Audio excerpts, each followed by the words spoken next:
ನಮ್ಮ ಬಳಿ ಒಂದು ಪರಿಹಾರವಿದೆ. ಶಾರದಾದೇವಿ ರಾಮಲೀಲೆಯ ಸೂತ್ರಧಾರರಾಗುತ್ತಾರೆ. ಅವರು ರಾಮಲೀಲೆಯ ಪ್ರಾರಂಭದಿಂದ ಅಂತ್ಯದವರೆಗೂ ಇರುತ್ತಾರೆ. ಸಲಹೆ ಅಂತೂ ತುಂಬಾ ಚೆನ್ನಾಗಿದೆ. ಧನ್ಯವಾದ ಮಹಾರಾಜರೇ. ಈಗ ಇವತ್ತಿನ ಅಭ್ಯಾಸ ಇಲ್ಲೇ ಸಮಾಪ್ತಗೊಳ್ಳುತ್ತೆ. ನಾಳೆ ಮತ್ತೆ ನಾವು ಇಲ್ಲಿಂದಾನೇ ಪ್ರಾರಂಭಗೊಳಿಸೋಣ. ಹಾ, ಮತ್ತೆ ಎಲ್ರು ನಿಮ್ ಮನೆಯಿಂದ ಪ್ರಾರ್ಥನೆ ಮಾಡ್ಕೊಂಡು ಬನ್ನಿ. ನಿಮ್ಮೆಲ್ರೂ ತಲೆ ನಾಳೆ ಸುರಕ್ಷಿತವಾಗಿರ್ಲಿ ಅಂತ. ಆದ್ರೆ ನನ್ನ ಮೇಲೆ ಯಾರು ಬಿದ್ದಿದ್ದು? ಮಂತ್ರಿಗಳೇ. ಮಹಾರಾಜರೇ, ಅದು ನಮ್ಗೆ ಹೀಗೆ ಗೊತ್ತಾಯ್ತು, ನಾವು ಆಚಾರ್ಯರಿಗೆ ಸೂಚನೆ ಕೊಡ್ಬೇಕು ಅಂತ. ನನ್ನ ಮೇಲೆ ಬಿದ್ದಂತವನು ಭಾರಿ ಗಾತ್ರದ ಮನುಷ್ಯ. ಹೌದಾ?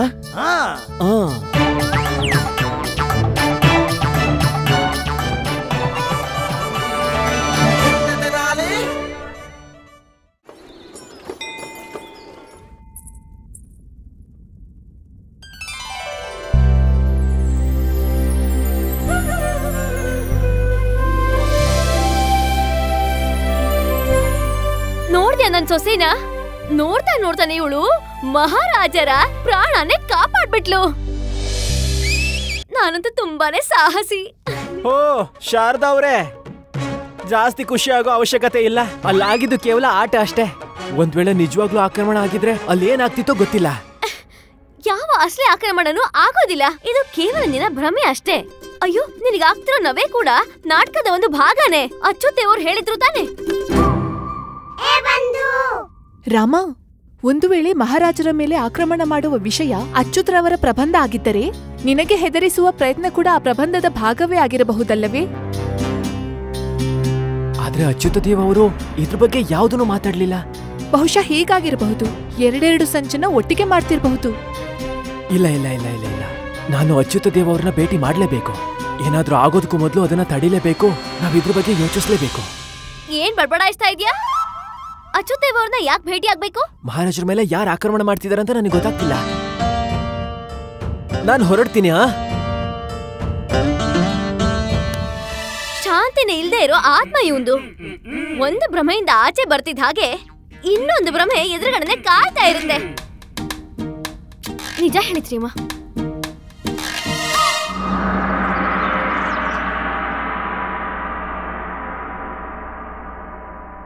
ಪಂಡಿತ ರಾಮಕೃಷ್ಣರೇ, ನಿಮ್ಮ ಧರ್ಮ ಪತ್ನಿ ಆಗಲೇ ನಮ್ಮ ಮೇಲೆ ದಾಳಿ ಮಾಡಿ ಆಗಿದೆ. ಈಗ ನೀವೇನು ಮಾಡಬೇಕೆಂದಿರುವಿರಿ? ಅದು ಶಾರದಾ ಅವರ ಪರವಾಗಿ ನಾನ್ ಕ್ಷಮೆ ಕೇಳ್ತೀನಿ. ಬೇಡ ಬೇಡ ರಾಮಕೃಷ್ಣರೇ, ತಪ್ಪು ನಮ್ಮದೇ ಆಗಿತ್ತು.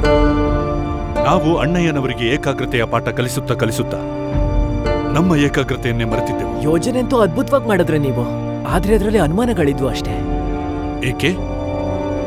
ನಾವು ಅಣ್ಣಯ್ಯನವರ ಹತ್ಯೆ ಮಾಡುತ್ತಿದ್ದೇವೇನು?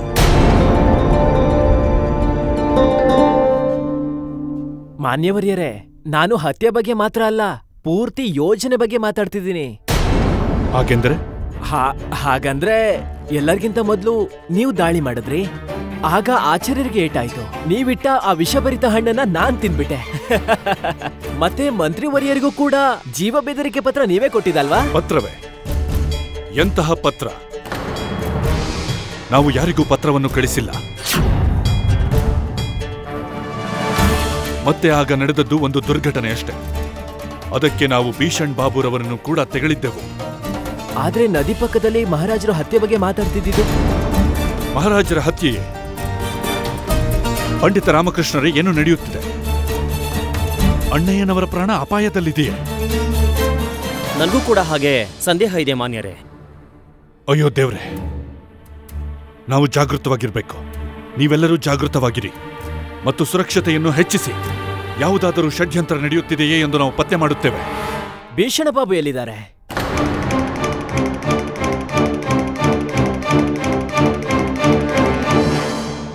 ಭೀಷಣ್ ಬಾಬು ತಮ್ಮ ಕೊಠಡಿಯಲ್ಲಿದ್ದಾರೆ. ಕೆಲ ಹೊತ್ತಿನ ಮುಂಚೆ ನಮ್ಮ ಕೊಠಡಿಗೆ ಬಂದಿದ್ದರು ನಮ್ಮ ಆರೋಗ್ಯ ವಿಚಾರಿಸಲು. ಅದಾದ ಮೇಲೆ ಅವರು ತಮ್ಮ ಕೊಠಡಿಗೆ ವಿಶ್ರಾಂತಿ ಮಾಡಲೆಂದು ಹೋದರು.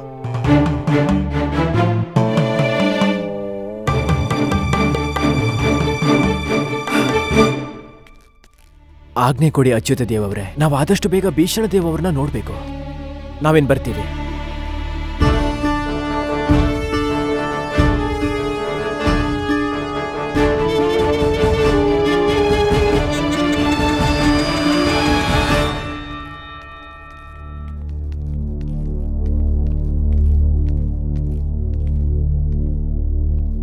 ನನ್ಗನ್ಸುತ್ತೆ ಭೀಷಣ್ ಬಾಬು ವಿಶ್ರಾಂತಿ ತಗೋತಿದ್ದಾರೆ ಅಂತ. ಏನಾದ್ರೂ ಪರವಾಗಿಲ್ಲ, ನಾವು ಅವ್ರ ಜೊತೆ ಮಾತಾಡ್ಲೇಬೇಕು. ಭೀಷಣ್ ಬಾಬು, ಭೀಷಣ್ ಬಾಬು,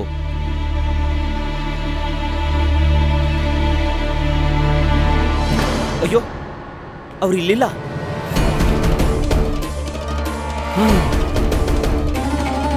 ಪಂಡಿತ ರಾಮಕೃಷ್ಣ, ನೀವೇನ್ ಮಾಡ್ತಾ ಇದ್ದೀರಾ? ಭೀಷಣ್ ಬಾಬು ಇಲಿ ಅಲ್ಲ ತಾನೆ? ಅವರು ಅಲ್ಲಿ ಬಚ್ಚಿಟ್ಕೊಳ್ಳೋದಿಕ್ಕೆ. ನಾನು ಭೀಷಣ ಬಾಬು ಅವ್ರನ್ನ ಹುಡುಕ್ತಿಲ್ಲ, ಸೂತ್ರ ಹುಡುಕ್ತಿದ್ದೀನಿ. ಭೀಷಣ್ ಬಾಬು,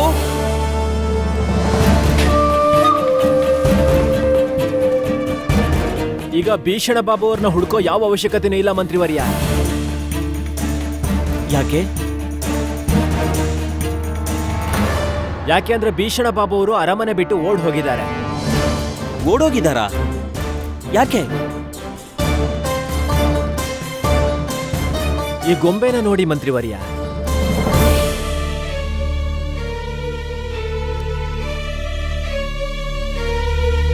ಇದು ಯಾವ ಗೊಂಬೆ ಅಂದ್ರೆ ಮಹಾರಾಣಿ ಚಿನ್ನಾದೇವಿ ಅವ್ರ ಹತ್ರ ಐತಲ್ಲ, ಅದು ತಾನೆ? ಹೌದು, ಅದನ್ನ ಸರಿಯಾಗಿ ನೋಡಿ, ಅದ್ರಲ್ಲಿ ಏನಿದೆ ಅಂತ. ಆದ್ರೆ ಈ ಬಂದೂಕಿನ ಸಂಕೇತ ಏನು? ಇದ್ರ ಅರ್ಥ ಏನು ಅಂದ್ರೆ ಮಹಾರಾಜರ ಮೇಲೆ ಆಕ್ರಮಣ ಖಂಡಿತವಾಗ್ಲೂ ಆಗತ್ತೆ. ಭೀಷಣ ಬಾಬು ಬೇಕು ಅಂತಾನೆ ಇಲ್ಲಿಂದ ಓಡ್ ಹೋಗಿದ್ದಾರೆ.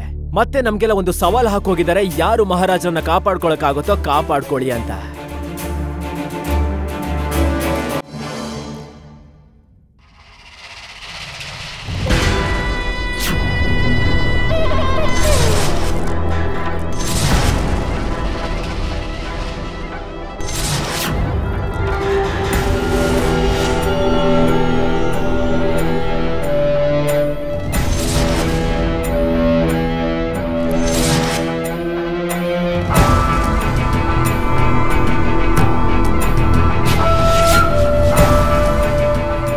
ಇದ್ದಕ್ಕಿದ್ದ ಹಾಗೆ ನಿನಗೇನಾಯ್ತು? ಯಾವುದೇ ಶೃಂಗಾರವಿಲ್ಲ, ಯಾವುದೇ ಭೂಷಣವಿಲ್ಲ. ನಿನ್ನ ಅಸಲಿ ರೂಪನ ನೋಡೋದಕ್ಕೆ ಕ್ಷಣ ಕ್ಷಣವೂ ಒದ್ದಾಡುತ್ತಿದೆ ಈ ಕನ್ನಡಿ.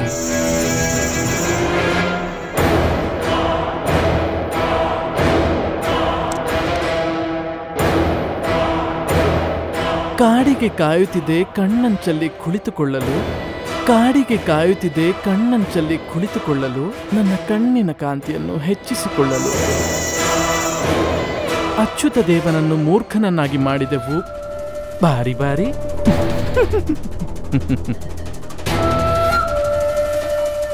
ಈ ಕಪ್ಪಗಿರೋ ಕಾಡಿಗೆ ತರ ಕಪ್ಪಗಿರೋ ಪರದೆಯನ್ನ ಅಚ್ಯುತ ದೇವನ ಕಣ್ಣಿಗೆ ಹಾಕಿದ್ದೇನೆ. ಅವ್ರಿಗೆ ಊಹೆ ಮಾಡ್ಕೊಳಕ್ಕೂ ಆಗಿರಲ್ಲ. ಅದು ಅವರ ಸೋದರನ ಪ್ರಾಣ ಸಂಕಟದಲ್ಲಿದೆ ಅಂತ. ಪಾಪ ಅವರೆಲ್ಲರೂ ಅನ್ಕೊಂಡಿದ್ದಾರೆ ನನ್ನ ಬಂಗಾಲಿ ಬಾಬು ಡಿಶೋರ್ ಖೂಬಾಲೋ ಖೂಬಾಲೋ. ಏ ಕನ್ನಡೆ, ತೋರು ನನ್ನ ನಿಜವಾದ ರೂಪ ಏನಂತ. ನಾನು ಗೆಜ್ಜಮ್ಮ, ಭಾವಿ ಸುಲ್ತಾನರ ನಿಷ್ಠಾವಂತ. ಎಂತ ಗೆಜ್ಜೆ ಅಂದ್ರೆ ಬರೀ ಕಾಲಲ್ಲ, ತಲೆಯಲ್ಲಿ ಶಬ್ದ ಮಾಡುದು. ಇದಕ್ಕೆ ಇಡೀ ರಾಜ್ಯವೇ ನನ್ನ ಬುದ್ಧಿವಂತಿಕೆಯನ್ನ ಪ್ರಶಂಸೆ ಮಾಡುತ್ತೆ. ಮತ್ತೆ ಈ ನನ್ನ ಬುದ್ಧಿ ಯಾವ ತರ ಬಲೆ ಬೀಸಿದೆ ಅಂದ್ರೆ ರಾಜ ಕೃಷ್ಣದೇವರಾಯರ ಮರಣಕ್ಕೆ ವ್ಯವಸ್ಥೆಯನ್ನ ಮಾಡಿದೆ.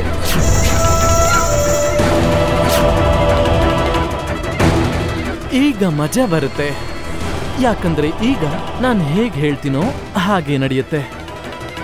ಕೃಷ್ಣದೇವರಾಯ, ಈಗ ನಿನ್ನ ಮರಣ ನಿನಗೋಸ್ಕರ ಕಾಯ್ತಾ ಇದೆ.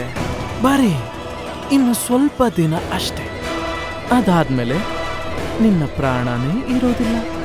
ವಿಜಯನಗರದ ಮೇಲೆ ನಡೆಯೋದಿಲ್ಲ ನಿನ್ನ ರಾಜ್ಯಭಾರ, ಯಾಕಂದ್ರೆ ಅಲ್ಲಿ ನಡೆಯುತ್ತೆ ನಮ್ಮ ಸುಲ್ತಾನರ ರಾಜ್ಯಭಾರ. ಪಂಡಿತ ರಾಮಕೃಷ್ಣ, ನಾವಿನ್ನು ತಡ ಮಾಡೋದು ಒಳ್ಳೇದಲ್ಲ. ತಕ್ಷಣ ನಾವು ಮಹಾರಾಜರಿಗೆ ಎಚ್ಚರಿಕೆ ನೀಡಬೇಕು. ಒಂದು, ರಾಮಲೀಲೆ ನಡಿಬಾರ್ದು, ಇಲ್ಲ ಅಂದ್ರೆ ರಾಮನ್ ಪಾತ್ರ ಬೇರೆಯವ್ರು ಮಾಡಬೇಕು. ಹೌದು ಮಂತ್ರಿವರ್ಯ, ಈಗ ಅವರು ಅಲಂಕಾರದ ಕೋಣೆಲಿರ್ತಾರೆ, ಅವ್ರನ್ನ ನಾವು ಭೇಟಿ ಮಾಡ್ಲೇಬೇಕು. ನಡೀರಿ. ಸರಿ.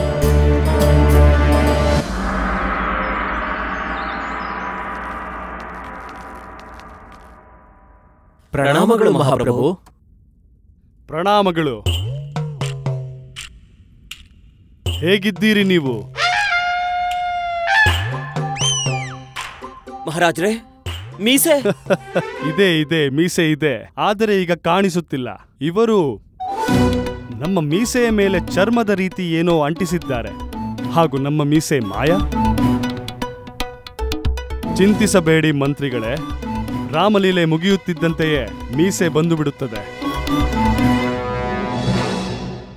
ಕ್ಷಮಿಸಿ ಮಿತ್ರ, ನಾವಿಲ್ಲಿ ಏನೋ ಮಾತಾಡ್ಬೇಕಾಗಿತ್ತು.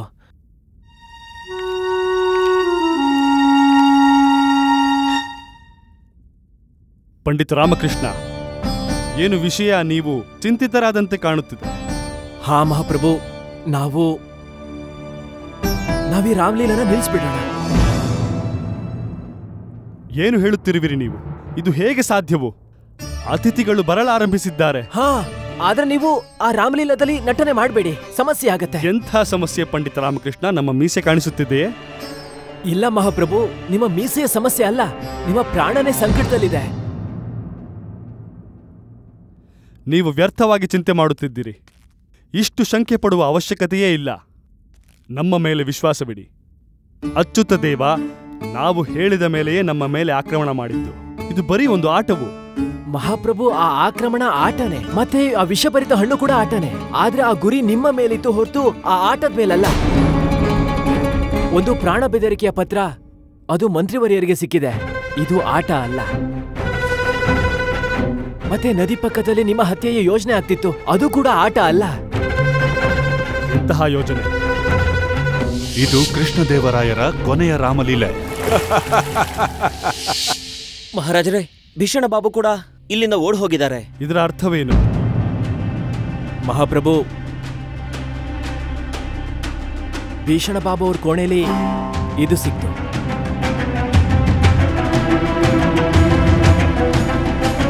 ಈ ಸಂದೇಶನ ಕೊಟ್ಟು ಹೋಗಿದ್ದಾನೆ ನಮ್ಗೆ. ಮಹಾರಾಜರೇ, ನಿಮ್ಮನ್ನ ರಕ್ಷಣೆ ಮಾಡೋದು ನಮ್ಮೆಲ್ಲರ ಆದ್ಯ ಕರ್ತವ್ಯ. ಹಾ ಮಹಾಪ್ರಭು, ನಿಮ್ಮ ಹತ್ರ ಕೇಳ್ಕೊತಿದ್ದೀವಿ, ನೀವು ವೇದಿಕೆ ಮೇಲೆ ಬರಬೇಡಿ.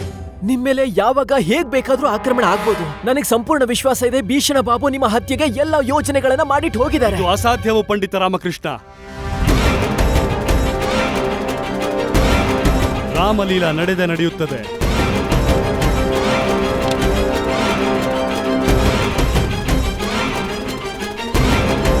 ಹಾಗೂ ಪ್ರಭು ಶ್ರೀರಾಮನ ಪಾತ್ರ ನಾವೇ ಮಾಡುತ್ತೇವೆ. ಆದ್ರೆ ಮಹಾರಾಜರೇ, ನಮ್ಮ ಮಾತಿನ ಅರ್ಥ ಏನು? ಮಹಾಮಂತ್ರಿಗಳೇ, ಮಹಾರಾಜರೇ, ನಾವು ವೇದಿಕೆ ಮೇಲೆ ಹೋಗದಿದ್ದರೆ ನಮ್ಮ ಪ್ರಜೆಗಳು ನಮ್ಮ ಬಗ್ಗೆ ಏನು ಅಂದುಕೊಳ್ಳುತ್ತಾರೆ? ಅವರ ರಾಜ ಹೇಳಿ ಎಂದೇ? ಒಂದು ವ್ಯಕ್ತಿ ತನ್ನ ರಕ್ಷಣೆಯೇ ಮಾಡಿಕೊಂಡಿಲ್ಲವೆಂದರೆ ಅವನು ಪ್ರಜೆಗಳ ರಕ್ಷಣೆ ಏನು ಮಾಡುತ್ತಾನೆ? ನಾವು ನಿರ್ಣಯ ತೆಗೆದುಕೊಂಡಿದ್ದೇವೆ. ನಾವು ವೇದಿಕೆ ಮೇಲೆ ಹೋಗುತ್ತೇವೆ.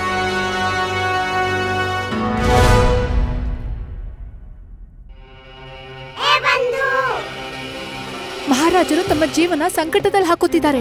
ಈಗೇನಾಗಬಹುದು? ನೀನು ರಾಮಲೀಲಾನು ತಡೆಯಕ್ಕಾಗಲ್ಲ, ಮಹಾರಾಜರನ್ನ ವೇದಿಕೆ ಮೇಲೆ ಹೋಗ್ಬೇಡಿ ಅಂತಾನೂ ಹೇಳಕ್ಕಾಗಲ್ಲ. ಹಾ ಬಂದು, ಆದ್ರೆ ಶತ್ರುಗಳನ್ನಂತೂ ತಡಿಬೋದಲ್ವಾ? ಮತ್ತೆ ಮಹಾರಾಜರ ಮೇಲೆ ಆಗೋ ಆಕ್ರಮಣನ ತಡಿಲೇಬೇಕು.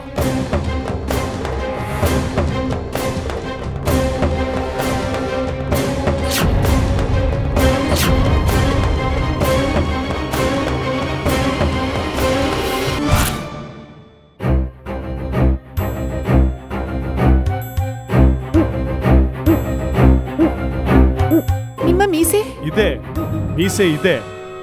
ಆ ರೂಪವಿನ್ಯಾಸಗಾರ ನಮ್ಮ ಮೀಸೆಯನ್ನು ಮುಚ್ಚಿಬಿಟ್ಟನು. ಚೆನ್ನಾಗಿ ಕಾಣ್ತಿದ್ದೀರಾ ನೀವು. ಮಹಾರಾಜ್ರೆ, ನನ್ನ ನೋಡಿ ಸುಂದರವಾಗಿ ಕಾಣ್ತಿದ್ದೀನಲ್ವಾ? ಈಗ ನಾನು ವನವಾಸಕ್ಕೆ ಹೋಗೋಕೆ ತಯಾರಾಗಿದ್ದೀನಿ. ನೀವು ವನವಾಸಕ್ಕೆ ಹೋಗುತ್ತಿರುವಿರೆ? ಯಾವುದೋ ವಿವಾಹ ಸಮಾರೋಪಕ್ಕೆ ಹೋಗುತ್ತಿಲ್ಲವೇ?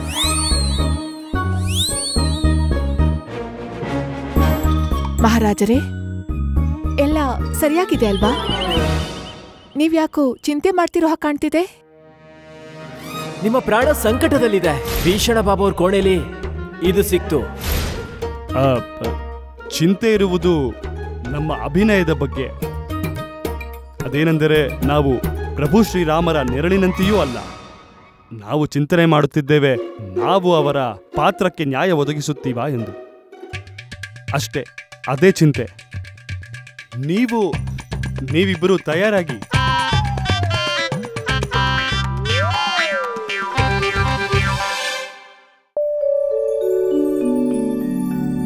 ಈ ಕಥೆ ಶ್ರೀರಾಮಂದು, ಸೀತೆಯ ತ್ಯಾಗದ್ದು, ರಾವಣನ ಸರ್ವನಾಶದ್ದು.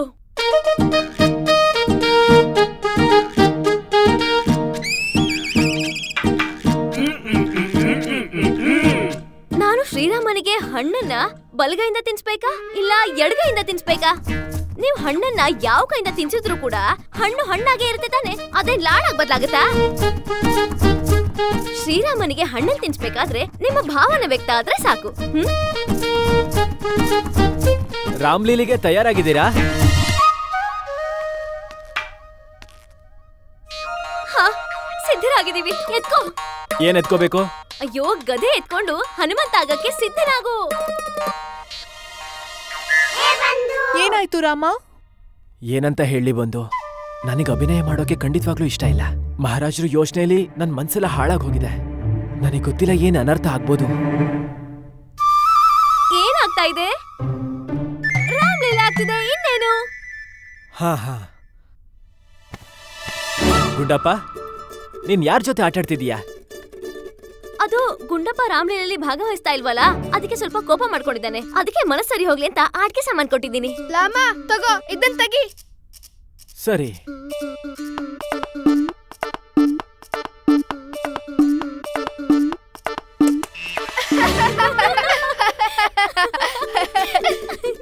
ಇದ್ರಲ್ಲಿ ನಗೋದಕ್ಕೆ ಏನಿದೆ?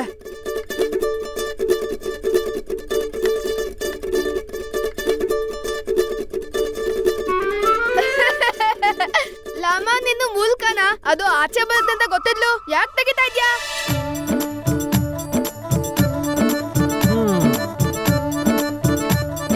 ಮಹಾರಾಜರ ಮೇಲೆ ಹೇಗ್ ಬೇಕಾದ್ರೂ ಆಕ್ರಮಣ ಆಗ್ಲಿ, ಅವ್ರನ್ನ ರಕ್ಷಣೆ ಮಾಡೋ ಉಪಾಯ ಸಿಕ್ಬಿಟ್ಟಿದೆ. ನನಗನ್ನಿಸ್ತಿದೆ ಶ್ರೀರಾಮನ ರಕ್ಷಣೆ ಮಾಡೋದಕ್ಕೆ ನಾನು ಹನುಮಂತ ಆಗ್ಲೇಬೇಕು ಅಂತ.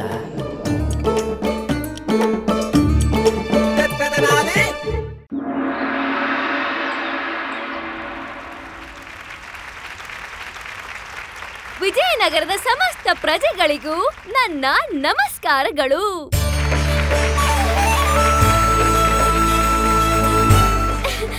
ಎತ್ಕೊಳ್ಳಿ. ಏನು? ತಲೆ ಎತ್ಕೊಂಡು ಈ ನಾಟಕನ ಅನುಭವಿಸಿ. ಈ ಅದ್ಭುತವಾದ ನಾಟಕ ನೋಡೋದಕ್ಕೆ ನೀವೆಲ್ಲರೂ ಉತ್ಸುಕರಾಗಿದ್ದೀರಾ ತಾನೇ?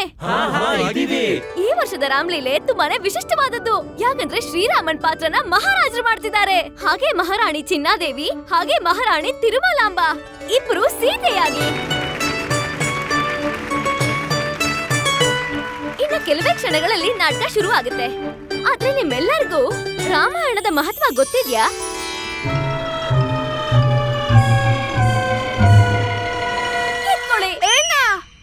ಅಯ್ಯೋ, ಯಾರಿಗೆ ಇದ್ರ ಅರ್ಥ ಗೊತ್ತಿದ್ಯೋ ಅವ್ರು ನಿಮ್ಮ ಕೈ ಎತ್ತಿ.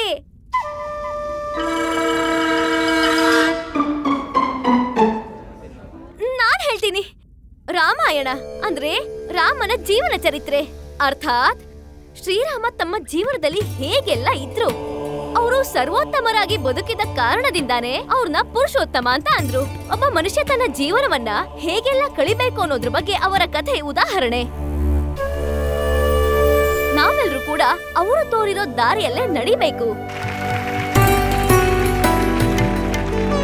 ದಸರಾ ಉತ್ಸವ ಅಂದ್ರೆ ಅಸತ್ಯದ ವಿರುದ್ಧ ಸತ್ಯದ ಜಯ. ಅಸತ್ಯದ ಮುಂದೆ ಸತ್ಯ ಯಾವತ್ತೂ ಗೆದ್ದೇ ಗೆಲ್ಲುತ್ತೆ. ಇದೆಲ್ಲದನ್ನು ನಿಮಗೆ ತಿಳಿಸ್ಬೇಕು ಅಂತಾನೆ ನಿಮ್ ಮುಂದೆ ಪ್ರಸ್ತುತ ಪಡಿಸ್ತಾ ಇದ್ದೀವಿ ಶ್ರೀರಾಮನ ಕಥೆ ರಾಮಲೀಲೆಯ ಮಾಧ್ಯಮದಿಂದ.